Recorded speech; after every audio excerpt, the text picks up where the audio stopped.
Hello and welcome to Random Packet Loss. My name is Kieran Maxey and today we have a game from round 3 of the Reading Regionals.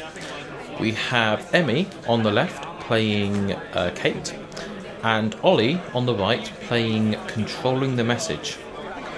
So this, as I've said previously, this is the first kind of major UK tournament running the Most Wanted list and, very importantly, 23 seconds, which contains the new NBN ID Controlling the Message. So, to give you context here, I mean, no one really knew what to expect from this tournament because it's so new and it's hard to tell what the meta will look like. But I think 4 players were playing CTM, and 3 of them made the cut. And Ollie was one of them. Spoiler alert. And so it's clearly a very strong deck, and I think it's possibly not at all to put down the pilot's skill, but I think a big part of what helped them there was the fact that they noticed that this deck was very, very strong, and you can see that after this tournament a lot of people suddenly picked up this deck and its usage absolutely skyrocketed. It is a very, very strong identity and a very strong deck. And yeah, I mean that's a skill of the net run of itself, just recognising that a deck is just very strong. And of course, at this point people were more text against sync, so they're expecting. But yeah. So here we go. Let's actually talk about the game. We've had a money end install from CTM, and it looks like Emmy's going straight for an indexing, which seems reasonable.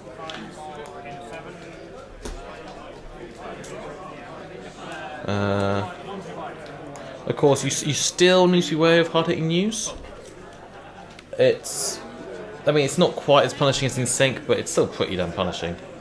Yeah, so yeah, steal the Beal. Steal the Beal. Still breaking news. Yeah, I'll take that turn 1 any day. So Ollie here is going to res Commercial Bankers Group. So this is the it's a political asset, so you can't ice it. Where at the start of your turn you gain 3 credits. So very strong. Only 2 to trash, and you can't ice it. However, the CTM ability really protects it, because it's the first time you trash an installed card each turn. The Corp may trace 4, and if successful, give the runner a tag, and that is a huge tax if you're trying to avoid tags. So that adds either 4 to the trash cost, depending on how much link you have. Either adds 3 or 4 to the trash cost, or cost you 2 credits and a click to remove the tag, which is brutal. Hyperdriver may help here. If Hyperdriver, possibly you could trash multiple assets in the same turn, but it's still just so brutal. And it's possible that Emmy will just think, you know what, just let him have the assets. I don't know how correct that is, but again, this deck's so new at this stage that people don't really know what the strategy is. I mean, look at how much money Ollie has now, and it's just going to continue. 3 credits a turn just for that 1 asset. So, yeah, so this has 13 credits there, which is a lot.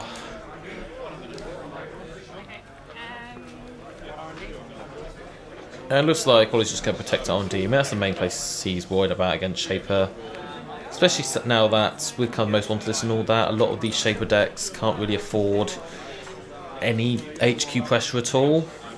You don't really see... You generally can't find the 2 influence for legwork. Which is a shame, because it was a really solid card back in the old prepaid Kate days. And also, I feel like Ollie's kind of on a rush plan here. He can see he started a server there. And I feel like his plan is going to be, as soon as he draws an agenda, shove it in that remote. Especially now that currently Emmy doesn't really have any sort of rig set up. I imagine what she wants here is a Proco, and then to be able to install it, and then you can pop Hyperdriver Proco a bunch of times. It was actually quality time, then took 3 credits, which is unfortunate because she has to discard a bunch of cards. But you know what? I think people sometimes get too worried about discarding cards, or like I've heard people say that, oh, you know, sent to the actors unit it's too much because, you know, you're drawing too many cards, you have to discard. Well, you just need to know which of those 5 cards are the cards you need to win the game at the time. It's just it's about kind of, you know, more options is not a bad thing. Of course, there's issues with the gender flood, but you know that's a different issue, and not an issue in Runner. In Runner, like, more options are just better. So it's almost most of the time you just shouldn't be too worried about discarding cards. You just need to learn how to know what you need at the time. So it looks like Ollie's just gonna has just scored out that Beal. So yeah, this is kind of a big part of CTM's plan, is just kind of just rushing behind ice and using a combination of the hard-hitting news threat and just the fact they have big taxing ice.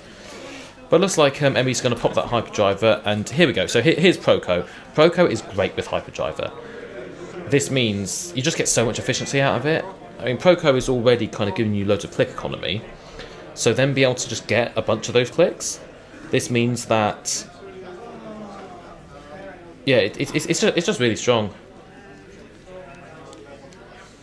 Because now Emmy can just draw a bunch, gain a bunch of money, and then still have enough clicks to then play those cards.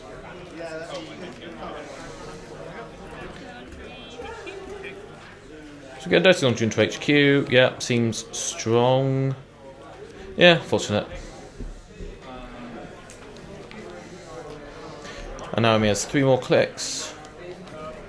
It's kind of fortunate we got a rig set up here, because I guess what would be really good is something like an SMC, because I say Ollie's plan currently is just kind of rush behind that ice, and if Shaper can just set up the efficient breakers and just snipe that remote, then yeah, she could be in a good position. So here we go. We've got Lady and SMC. So now, I mean now, like, I believe the barriers on Ollie's deck will be Resistor and maybe a wraparound. So, given that she isn't tagged yet, that Lady's just going to eat through all of those.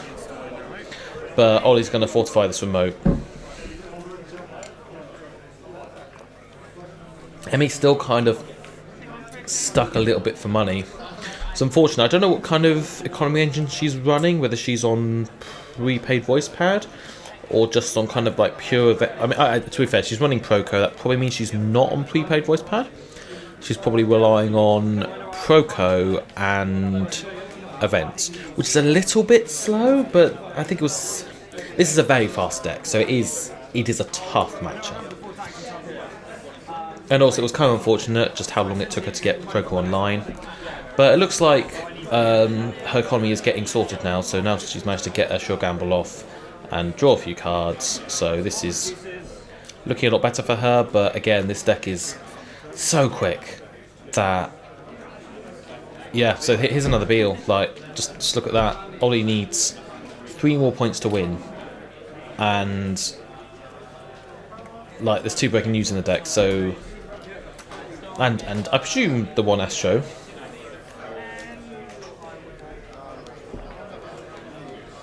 And yeah, this is what makes CTM so strong, especially given that because this deck had only just come out and a lot of people, it wasn't really on people's radar. People just didn't know the strategy to really play against it, and I think that's definitely feeds into it being so strong. I think it certainly got a bit less strong when people kind of figured out how to play against it and started putting in all the tech. But, I mean, there was still, like, a lot of CTMs in, for example, the Cut at Nationals. So, you know, still very, very strong. I think it was a very good choice by Ollie here, spotting just how strong this deck is, and then piloting it to, well, a lot of victories, I presume, given he made the cut. It was him and David Sayer, who I also... will also be in a future video. We're both running this deck and both made the cut, so yeah, very well done to both of them. I believe those were the only two running kind of like the big boy list. I think the other one was, I want to say, just look up their name. Yes, so Sam Pay was running kind of a different list, and then you had Alex Bowl, who unfortunately I did not record, running some crazy. It had student loans in it. His deck had student loans in it, and he made the cut and did very well with it. I cannot wait to see that list. Yeah, I think he said he plans to publish it, but yeah, just it's absolutely amazing.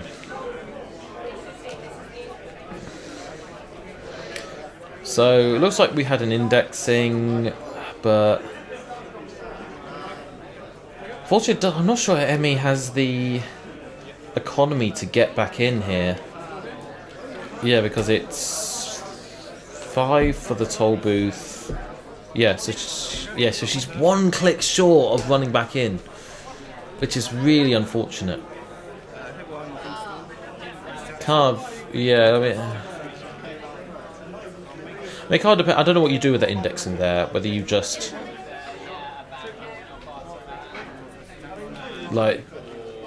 whether you leave the agendas further down. It looks like Ollie is being quite savvy here and just trying to dig through that indexing, because he doesn't want to have less information than Emmy does about the top of his R&D. Because Emmy could, just decide, okay, I'm going to put this agenda as the 5th card down, and I'm just going to count how many cards Ollie draws. But yeah, and it looks like, I don't know whether that breaking news Ollie draw was one of the indexing cards, but I'm pretty sure that's Ollie drawn through the indexing now. So Emmy may know that there's a breaking news in hand, and run HQ several times to try and steal that breaking news would certainly not be the worst play, especially since that's, Ollie will just score that next turn, and yeah, and then he'll just need 2 more points to win.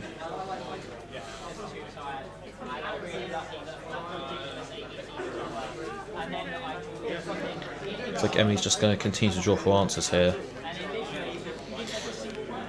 Oh, this is certainly a rough matchup. Kate is just probably a little bit too slow here.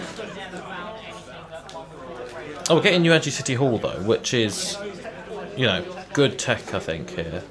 Because that will, it'll mean that Ollie can lessen... It means that Ollie might not be able to use breaking news to do something nasty, like a closed accounts, or probably even worse, a trash the Proco. Trashing that Proco would be really, really rough for Emmy here, because it's a huge tempo hit, and it's kind of just driving her entire economy into this point. So we're going to get a couple of installs here. Yeah, Isop R&D. At some point, Emmy's going to have to contest this remote, but given her entire rig at the moment is just a dog and a Sai pointing at R&D, I mean, this deck runs 2 or 3 toll booths, and yeah, I wouldn't not surprise me in the slightest if there's a toll booth on that remote. It's such a taxing piece of ice. And Ollie was telling me after the fact that one of his favourite moves was closed accounts. He saw an agenda behind a toll booth. I guess this deck also runs red herrings, so that could be a red herrings in that server, meaning that you need 5 credits as well as all the rest of it. So last game he's going to run it, and there's an Archangel. So there's a clone chip on the board, which means that she can hunt for an SMC.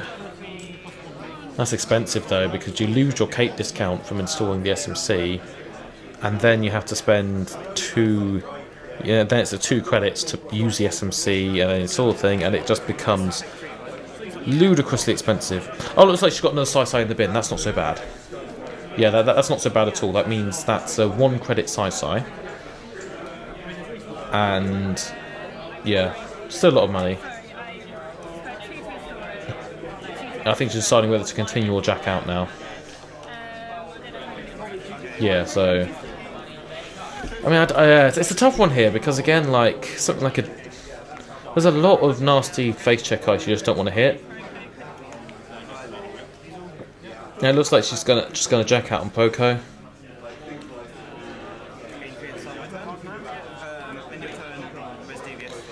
Where's a DBS? Yeah, another fantastic yellow card. I think Ollie can just even more efficiently find the answers he needs to win this game. So he's going to double advance and score breaking news, and now...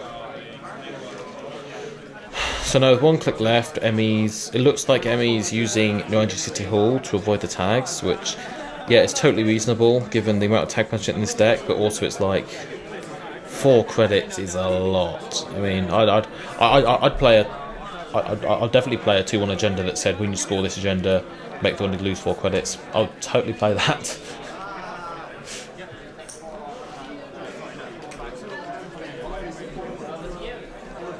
Again, this is the thing with the CTM deck. It has a lot of tag punishment in it, obviously, because it's kind of its ability is tagging, but it doesn't rely on it. It's just kind of the tags there as a threat, and it's almost like you're playing. I mean, again, I'm not the best person to ask because haven't played a lot of CTM, and I don't really understand the pro strategy with it. But it seems to me that you're playing one of 2 games. Either the runner doesn't go tag me, in which case you've got all this tagging stuff, which is just a really brutal tax, and you can just kind of, you don't care if you don't tag them. Like you just don't really care. You're just there. You just want them. Just them bending over backwards to avoid tags is enough. And then you have the other version where they just go tag me, and then it's kind of... It becomes a bit more of a rough... I think it becomes a bit more rough because then they can say just trash all your stuff and you can become very poor. But also you just have all these... You have all these tag punishment cards which can just kind of win you the game. Like often you just end up just drawing for psychographics just to win. Psycho-Beal is real. So... Yeah, I'd say very, very strong deck. Very strong. I should really learn how to play it at some point.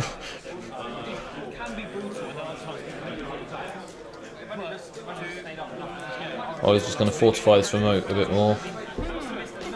Just playing the Never Advance game. This is, classic Netrunner. Just, do you want to repeatedly run this server? And again, if that's the red herrings at the bottom, yeah, Emmy just doesn't have the money to spend 5. A film critic would definitely be good here because film critic does turn off red herrings, just like it turns off half the other fun cards in the game. Yeah, just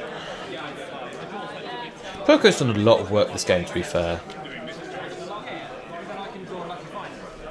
No. The trouble with Poco is it is quite slow because it is not... It isn't draw or econ, it's just kind of click efficiency. So, but here we're just going to get a stim hack into this server, which, yeah, that seems good because that means that... So now Emmy can use that money to grab something with clone chip, like an SMC or something, and also just break all this ice. So gonna break through the Enigma with Sai, gonna break through the Archangel, and there's a Resistor which she can just dog through. And she does now have the question of, does she want to just get something with clone chip? I'm actually unsure of the timing on here. I'm guessing that whatever window Ollie has to res red herrings is whatever window Emmy can use to kind of spend the money, but it looks like...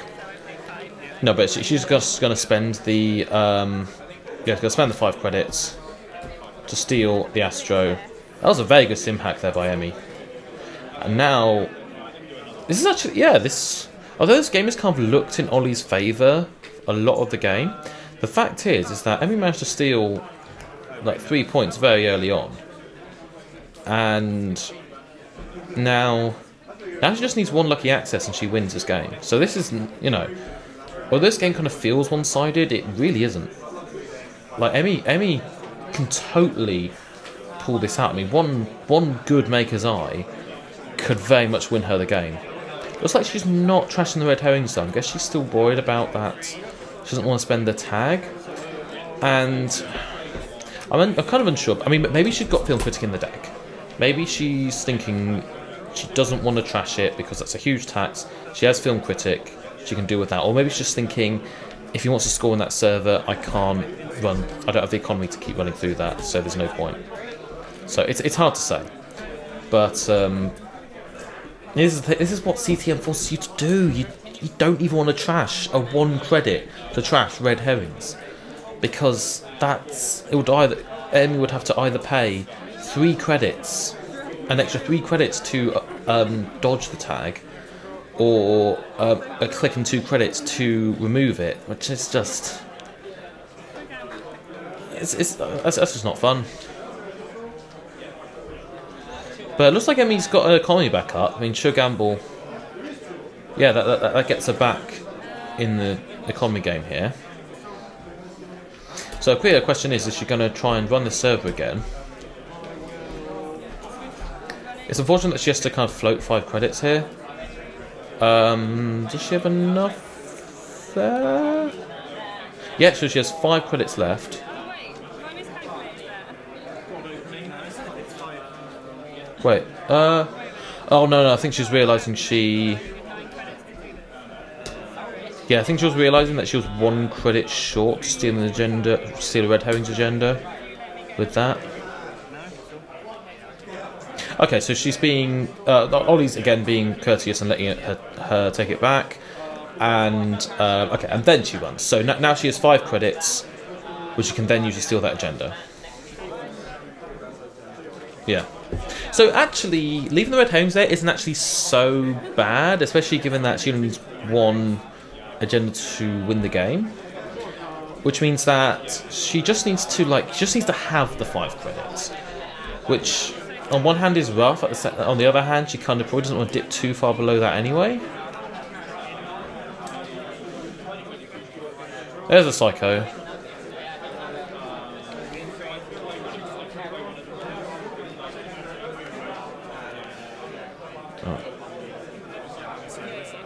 Okay, so even more money coming Ollie's way here. DBS, ugh.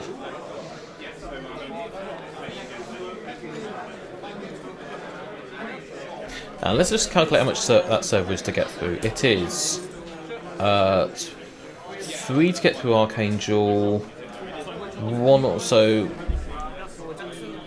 I guess you can run last click on Enigma, which makes it 1 credit, and then a dog. So it's only 4 or 5 credits, depending on whether you break the click on Enigma to get into that server, and a dog. And the dog is running out, but I'm sure Emmy has ways to scavenge that or just get a new one. So actually, that server isn't actually all that taxing. But yeah, and Ollie can definitely pressure that.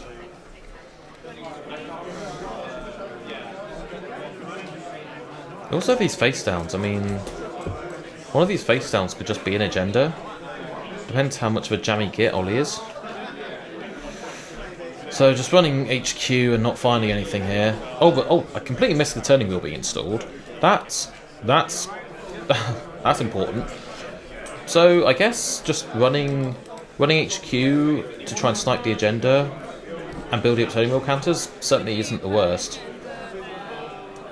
But I think it looks like Emmy's kind of wondering, is he a jammy enough git to go for the agenda there? It's like Emmy's just gonna trust him and just proco. But Ollie gains a ludicrous amount of money. DBS triggers. Wait, what? Oh, sorry, that was a Jackson draw. So he's installing, getting a Jackson draw.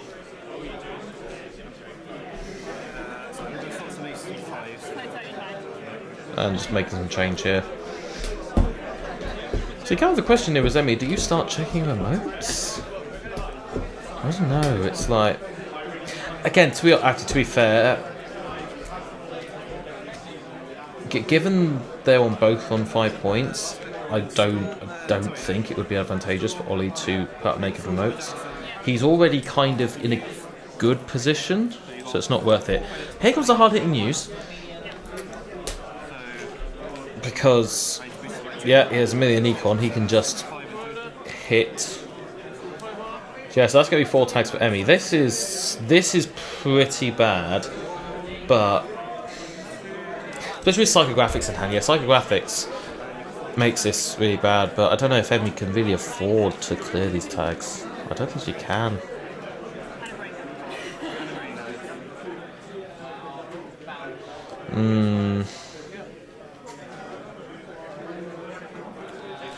I don't know. I don't think you can afford to clear these tags. I mean, like, you've only got 4 credits. You need 8 to clear the tags. I think at this point you just have to kind of go for Hail Mary and R&D. So that toll booth is 5 to get through. Ugh. And the dog for the resist. We don't know what that other thing is. So it's 4. I guess Proco, Sure Gamble, Maker's Eye, Turning Wheel would probably be the best possible play for Emmy here. I think you just need to start just pressuring R&D and just really try and just go for the lucky accesses. I mean, you're not clearing these tags. It's so brutal though.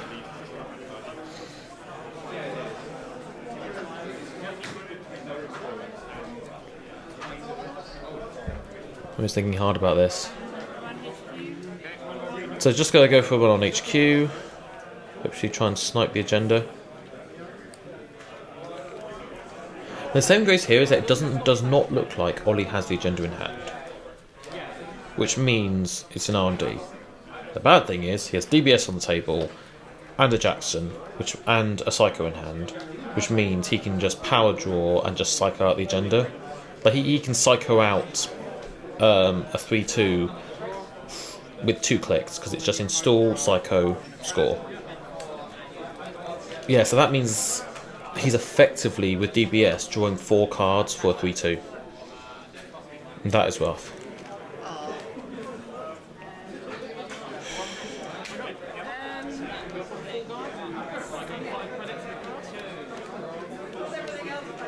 I think you have to go R&D. You have to just try and... Oh, but it's so... I'm really feeling for Emmy here. This is a really rough choice. Just going HQ again. Getting more turn wheel counters. I mean, I guess what you can do is just go for more turn wheel counters. Hope he doesn't have the win next turn. She needs to get some economy, though.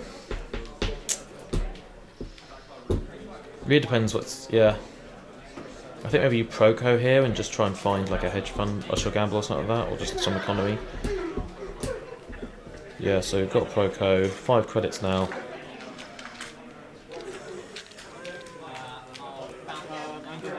What if you just run R&D? I mean,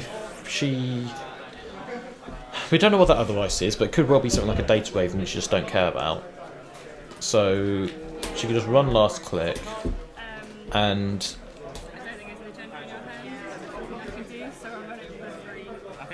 Oh, so she's going for 3 cards from hand.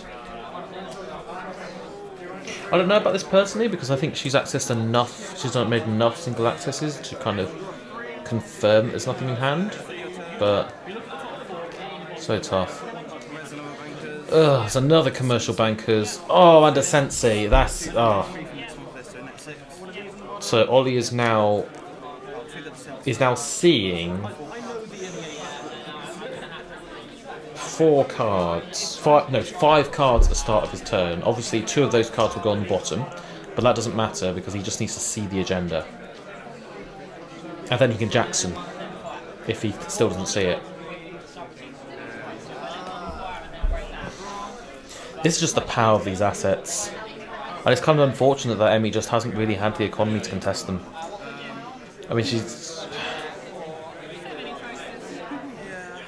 it's hard to really say on hindsight whether trashing them is correct or not, but I mean, it's just so taxing. And Emmy has struggled with economy, so it's quite possible that if she tried trashing the assets, she'd just dig herself deeper and deeper into a hole. Oh, there's an all-seeing eye. So it looks like Ollie at least didn't see the agenda. Oh, here we go. Here we go. So now, yeah, now Emmy needs 2 agendas to win. This is just horrific. And now Ollie just needs to see it. Ollie can just score breaking news now. I mean, he doesn't have it, but yeah. With psychographics in hand, he can even score global food.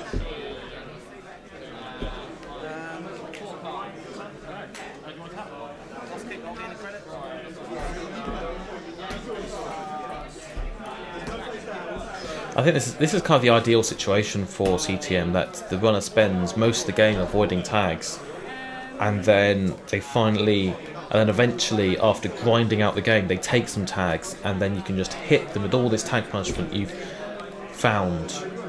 And yeah, it's just brutal. I mean, I guess it's kind of worse for CTM if they go tag me from the outset, in a way, because especially if they've got things like account siphon to try and to really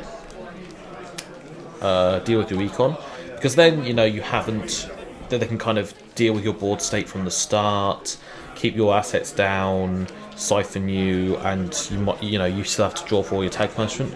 But at this stage, look how many assets Ollie has. Emmy just does not have the econ to trash them, and he spent the entire game drawing. As you can see, he was just drawing all his tag punishment and saved it for when it finally mattered.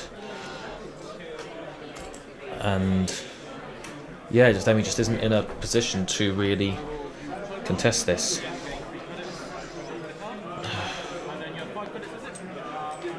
I mean, you just have to go for single assets of R&D. There's just nothing else you can do, I don't think.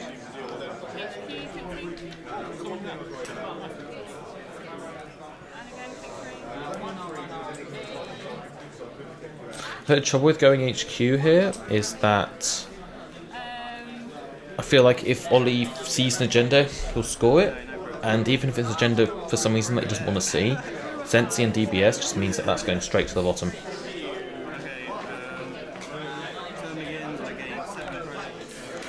Seven credits at the start of your turn. What is this madness? C, 4 cards, put 2 to the bottom. There's a global food. I think Ollie just wins this now, because he has Psycho in hand. Emmy has 4 tags. You can install Psycho Advance. Score. So puts one of those cards at the bottom, but puts 1 card from his hand to the bottom, then takes a mandatory draw.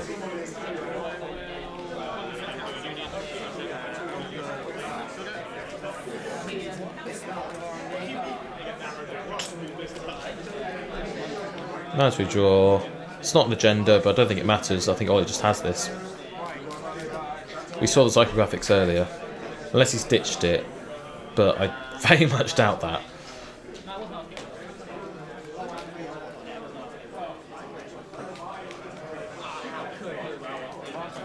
Maybe he's just trying to kind of do the math and make sure. He's installing. Oh, Emmy has clocked. Emmy has clocked. This is, of course. Well played by Emmy here for spotting this. Like, of course, she's seen the psychographics. She knows that. So install pick 1, pick 2 are psychographics to put 4 marksman counters on it. Oh, there's a CVS. It doesn't matter. There's a CVS. Yeah. I forgot I had CVS. Ollie's saying he forgot he had CVS. Oh man. Oh, that was a rough game. I mean, fair play to Emmy. I think she did the best she could there. This deck is just so rough, and if you're not prepared for it, which no one really was. I mean, as I say, there are only 2 people playing this kind of big boy list, and both of them made the cut. And clearly it's and afterwards everyone kind of realised, oh wait, this deck is amazing. So yeah, it's such a strong deck and so brutal when people aren't expecting it. So yeah, fair play to Ollie. Unfortunately, once again, my camera sucks, and I did not get the second game, so we don't get to see Emmy's taggy revenge here with Sync. But no. Yeah, so that's all from me for now. My name's Kieran Maxey. This has been Random Packet Loss, and thank you very much for watching.